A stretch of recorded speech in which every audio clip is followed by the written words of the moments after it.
पृथ्वी से 225 million kilometre दूर एक प्लेनेट है मार्स। ऐसा कहते हैं कि किसी ज़माने में मंगल ग्रह पर भी जीवन मौजूद रहा होगा। पृथ्वी की तरह तो नहीं, लेकिन मंगल ग्रह पर एक कोशीय जीव यानी कि सिंगल सेल जीव ज़रूर मौजूद रहे होंगे। लेकिन फिर एक दिन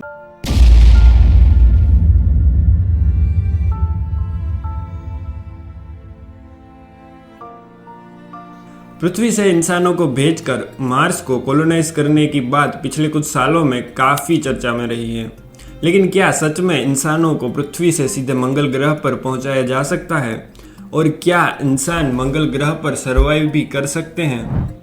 should we save our earth और should we find different planet for our survival? आइए आज की इस इंटरेस्टिंग वीडियो में इन्हीं कुछ सवालों का जवाब ढूंढते हैं। तो इस इंटरेस्टिंग वीडियो को आखिर तक ज़रूर देखिएगा।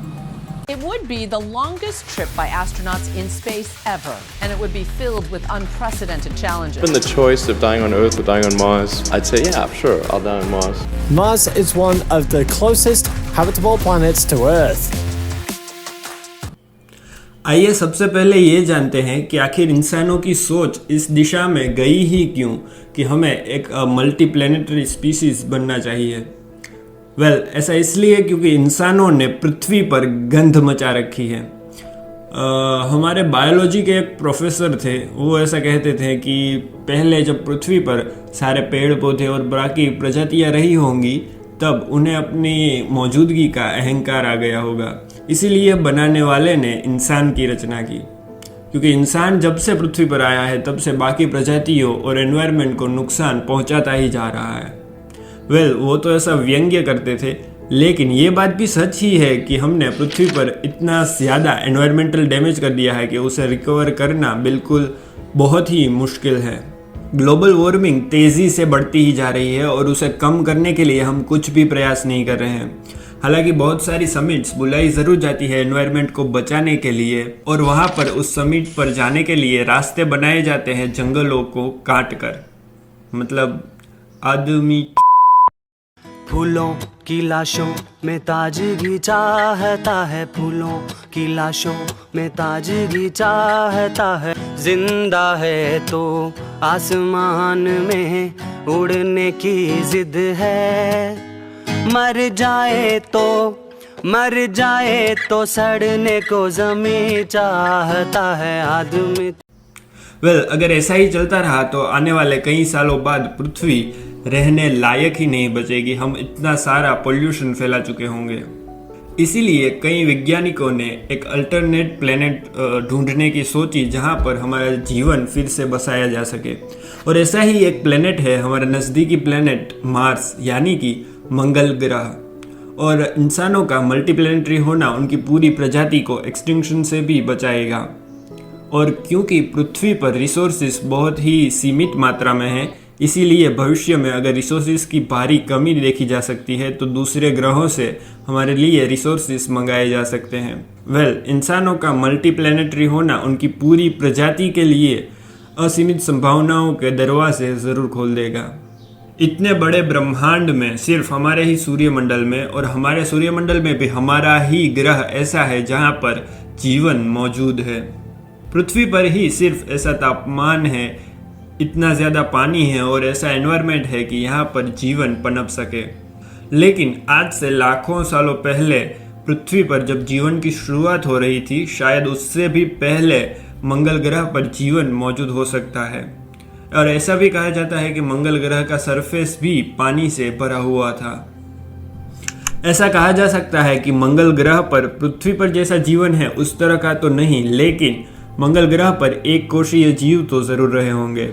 लेकिन उसके बाद मंगल ग्रह पर प्लूटो प्लेनेट के आकार जितनी कोई इतनी बड़ी, इतनी विशाल चीज़ आकर मंगल ग्रह पर टकराई, जिसकी वजह से यहाँ का जीवन और उसके सरफेस का पानी सब कुछ बर्बाद हो गया। ये इतनी बड़ी चीज़ मंगल ग्रह पर आकर टकराई जिसकी वजह से उसने मंगल ग्रह के आकार को भी बदल दिया। मंगल ग्रह पूरी तरह से गोल नहीं है। अगर किसी तरह इंसान मार्स पर पहुंच भी जाते हैं तो उन्हें देखने को मिलेगा मार्स का ड्राई और डस्टी सरफेस। पृथ्वी का जो एनवायरनमेंट है वो नाइट्रोजन और ऑक्सीजन से बना हुआ है, जो इंसानों के रहने के लायक एनवायरनमेंट बनाते हैं। लेकिन मार्स पर चीज़ें थोड़ी अलग है। मार्स का जो एनवायरनमेंट है उसमें 95% कार्बन डाइऑक्साइड है, जो इंसानों के लिए हानिकारक है। हालांकि दोनों प्लैनेट्स पर आइस कैप्स मौजूद हैं, लेकिन वो उन आइस कैप्स में जो कंटेंट है वो डिफरेंट एलिमेंट्स हैं। जो पृथ्वी पर आइस कैप्स मौजूद है उसमें सिर्फ पानी से बनी हुई बर्फ ही है, लेकिन जो मंगल ग्रह पर आइस कैप्स है उसमें पानी और कार्बन डाइऑक्साइड दोनों ही मौजूद है। पृथ्वी का जो सरफेस है वो 70% पानी से घिरा हुआ है, लेकिन मंगल ग्रह का जो सरफेस है वो सॉलिड रॉक्स से और डस्ट से बना हुआ है। मंगल ग्रह का जो तापमान है वो भी -81 डिग्री फ़ारेनहीट से लेकर कभी कभी ठंडियों में -220 डिग्री फ़ारेनहीट तक पहुंच जाता है, और कभी कभी समर्स में ये +17 डिग्री तक भी पहुंच जाता है। और तो और मंगल ग्रह पर ग्लोबल मैग्नेटिक फील्ड ना होने की वजह से वहाँ पर रेडिएशन का खतरा भी हो सकता है। पृथ्वी पर ग्लोबल मैग्नेटिक फील्ड होने की वजह से यह फील्ड पृथ्वी पर कई सारी कॉस्मिक रेज से हमें प्रोटेक्ट करती है, लेकिन मंगल ग्रह पर ऐसा कुछ भी ना होने की वजह से जो लोग वहाँ पर उतरेंगे वो डायरेक्ट रेडिएशन के एक्सपोजर में होंगे, और तो और कई सारे ऐसे पार्टिकल्स के एक्सपोजर में होंगे जो उनके लिए जानलेवा हो सकते हैं। इंसानों को मंगल ग्रह पर भेजने के लिए इलॉन मस्क बहुत ही ज़्यादा इंटरेस्टेड है। उनकी तो फेमस लाइन भी है कि I want to die on Mars. I don't want to die on Mars. I mean, we're all going to die someday. Given the choice of dying on Earth or dying on Mars, I'd say, yeah, sure, I'll die on Mars. But it's not some kind of Mars death wish. उनकी company SpaceX कई सारे ऐसे experiments करती रहती है जो इंसानों को मंगल ग्रह पर सर्वाइव करने के लिए, स्टेबली सर्वाइव करने के लिए मदद कर सके, और उनकी कंपनी स्पेसएक्स ऐसी स्पेसशिप भी बना रही है जो लोगों को मंगल ग्रह तक पहुंचा सके।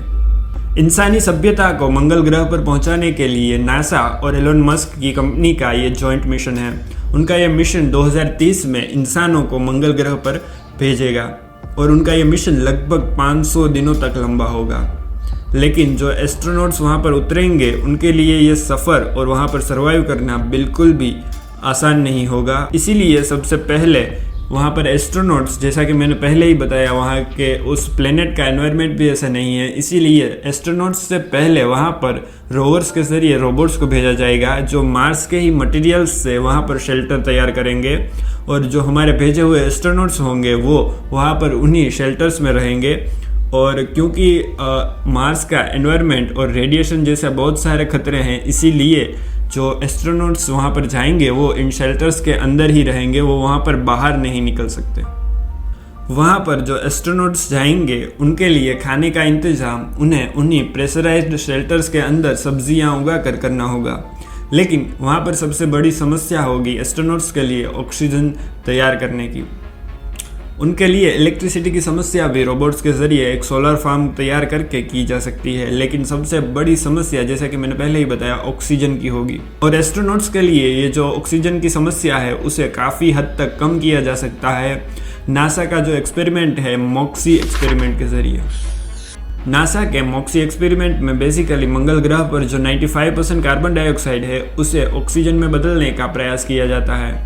इस प्रक्रिया को सॉलिड ऑक्साइड इलेक्ट्रोलाइसिस कहा जाता है, जिसमें कार्बन डाइऑक्साइड को हाई टेम्परेचर पर लगभग 800 डिग्री सेल्सियस तक गर्म किया जाता है, और फिर इलेक्ट्रोलाइसिस की मदद से हमें मिलते हैं कार्बन मोनोऑक्साइड और ऑक्सीजन। मॉक्सी एक्सपेरिमेंट में नासा ने काफ़ी हद तक सक्सेस हासिल कर ली है। मार्स को कॉलोनाइज करने की बात सबसे पहले 2016 में एलोन मस्क ने की थी। एलोन मस्क मार्स को कॉलोनाइज करने के लिए काफ़ी एम्बिशियस थे। हालांकि वो मार्स को कॉलोनाइज करने की बात सबसे पहले 2001 से ही मार्स सोसाइटी के सामने एडवोकेट करते आ रहे थे, लेकिन पब्लिकली उन्होंने इंटरनेशनल एरोनॉटिकल कांग्रेस के सामने इन मेक्सिको 2016 में उन्होंने ये बात पब्लिकली बताई थी। हालांकि कई सारे लोगों ने एलोन मस्क के इस प्लान को क्रिटिसाइज भी किया है, और एक फिजिसिस्ट ने तो उनके इस प्लान को डेंजरस डिल्यूजन करके भी पुकारा है। आइए अब बात करते हैं कि मेरा इस टॉपिक को लेकर क्या ओपिनियन है। मेरा ओपिनियन कुछ ऐसा है कि इंसानों को मार्स पर कॉलोनाइज करने की जगह क्यों ना हम अर्थ को ही सुधारने पर ज़्यादा ध्यान दें। आखिर इतनी सुंदर पृथ्वी, इतना अच्छा एनवायरनमेंट किसी और प्लेनेट पर मौजूद नहीं है।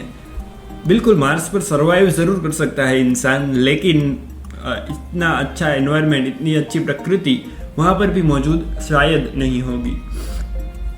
लेकिन मार्स पर एक्सप्लोरेशन हमें ज़रूर से जारी रखना चाहिए, क्योंकि जैसा कि मैंने पहले बताया, पृथ्वी पर रिसोर्सेज बहुत सीमित मात्रा में हैं, इसीलिए वहाँ पर से रिसोर्सेज ज़रूर लाए जा सकते हैं।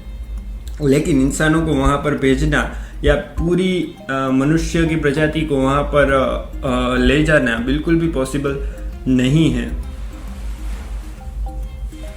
इससे अच्छा तो वहाँ पर पहुँचने में जितना ज़्यादा खर्च होगा, जितनी ज़्यादा नई टेक्नोलॉजी का इजाद करने में खर्च होगा, उतना ही खर्च अगर हम पृथ्वी को फिर से पहले जैसा बनाने में उतना खर्च करें तो शायद हमारा जो एनवायरनमेंट है वो ज़रूर से रिकवर किया जा सकता है।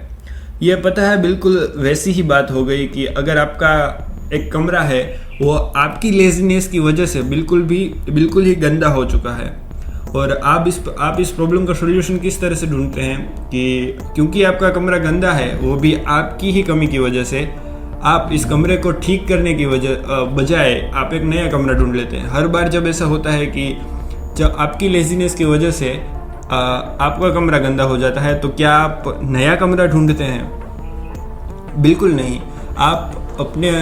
आपको अपनी आदत सुधारनी पड़ती है, या फिर आप खुद ही अपने कमरे को ठीक से साफ करना शुरू कर देते हैं। And that's it. अगर इंसान एक इतने अच्छे प्लेनेट को नहीं बचा पाया, तो क्या वो मंगल ग्रह पर शिफ्ट हो जाएगा, उसके बाद वहाँ के एनवायरनमेंट की कदर करना सीख पाएगा? आफ्टर ऑल हमें ये मानना होगा कि प्रकृति से हम हैं, हमसे प्रकृति नहीं है। वेल, इसको लेकर आपका क्या ओपिनियन है हमें कमेंट में ज़रूर बताएं, और अगर आपको ये वीडियो अच्छी लगी हो तो हमारे चैनल को ज़रूर से सब्सक्राइब कीजिएगा और हमारे चैनल के और भी वीडियोस को ज़रूर से एक्सप्लोर कीजिएगा।